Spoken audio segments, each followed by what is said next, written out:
You won't believe this. We had an irrigation system which we never used. What started as a dream of hand watering and connecting with my garden turned into one of our biggest beginner struggles and one of our most valuable lessons. Here's what we learned, what went wrong, and how we built our own DIY irrigation system without spending $1,000. Namaskaram! I'm SriDeep and welcome back to Blossom Your Way, where we focus on growing what matters, your garden, your home, and your life. This is the 4th episode of our Space Reform series, where we share how we transformed a plain front lawn into a thriving edible garden and all the lessons we have learned along the way. If this is your first time, welcome! You will find all the earlier episodes from the Space Reform series linked below in the description. When we first started gardening, I had this beautiful vision in my head.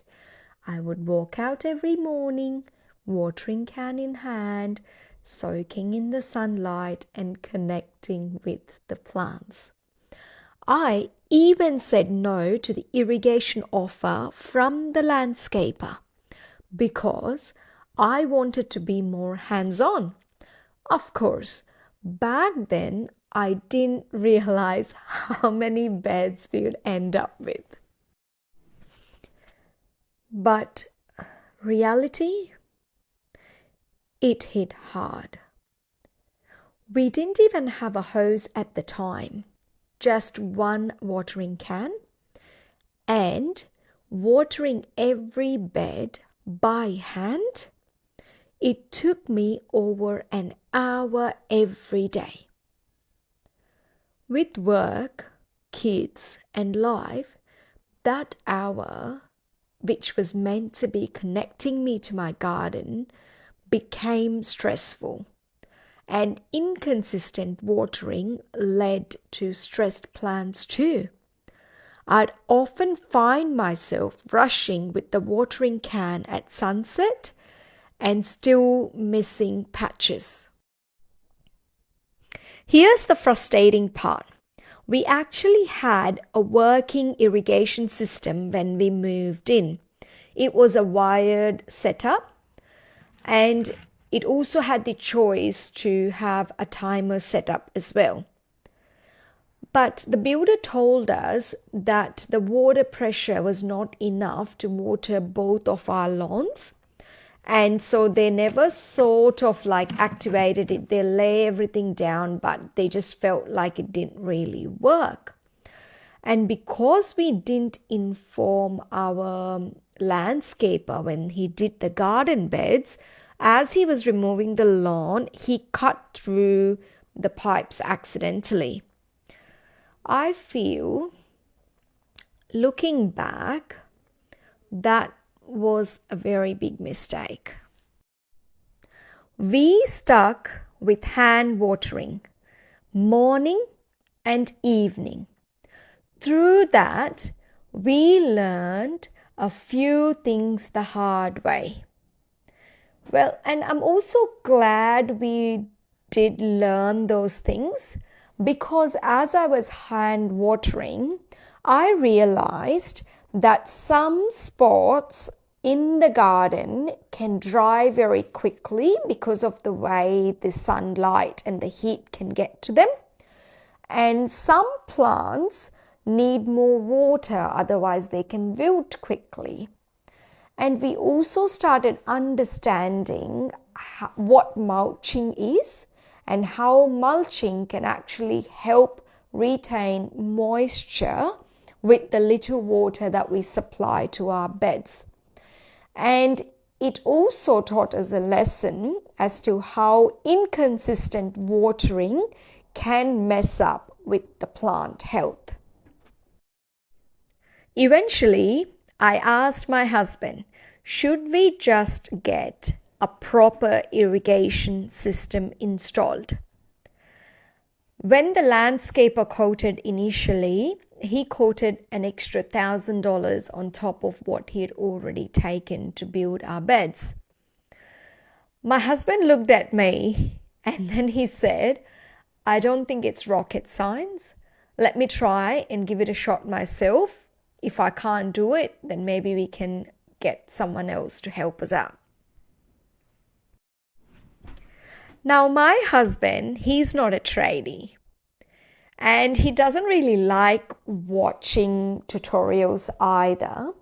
He's just more like a person that likes to understand how things work and do it in his own way.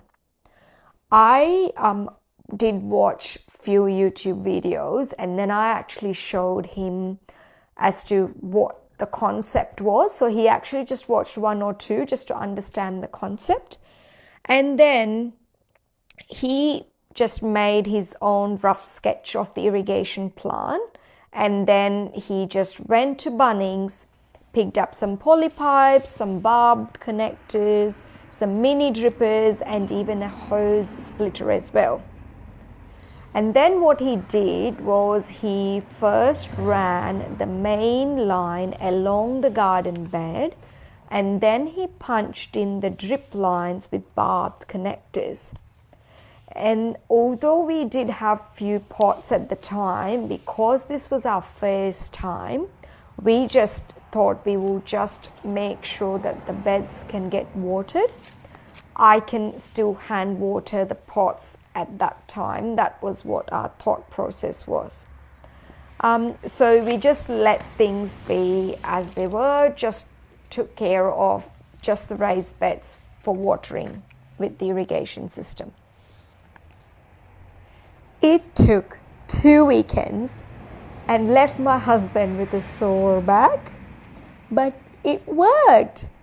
We had a full DIY drip irrigation system running across all of our garden beds. At first, we turned it on manually every morning, and that just worked fine for almost 2 years. In December 2022, we were traveling to India and we were going to be away for 5 weeks. Now, this was the first time since we started gardening that we went for an overseas trip, and that too for 4 weeks. So we were a little bit hesitant as to how things are going to go, because December, so the growing season, the peak growing season for us here in South Australia is usually from October through to February into March. And me being away for 4 weeks, and also December being one of our hotter months in summer, I was a bit worried that I might just come back to dead plants and all these years of hard work is going to be of no use.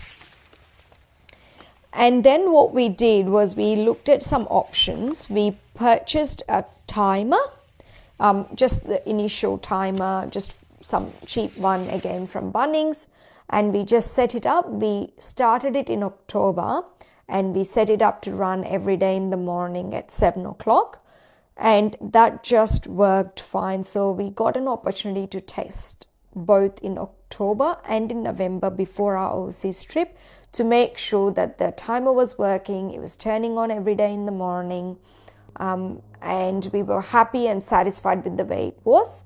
We did have some pots and other things and other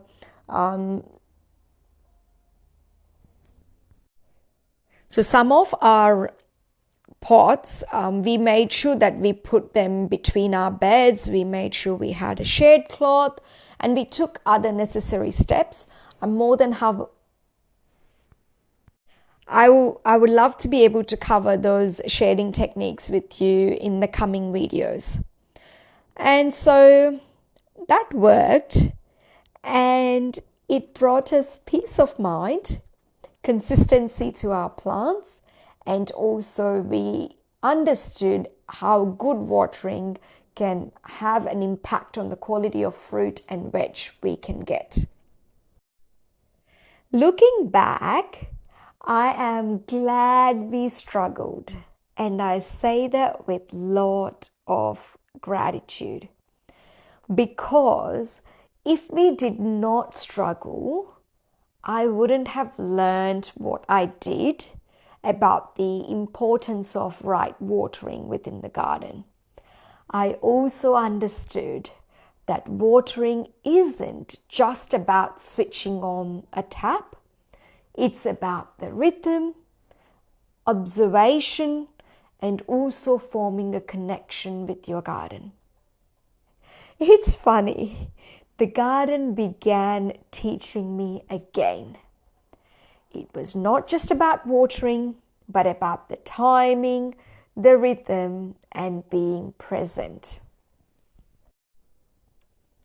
In the next episode, I will take you through how we expanded our garden beyond the original beds and the early signs we missed that something wasn't quite right.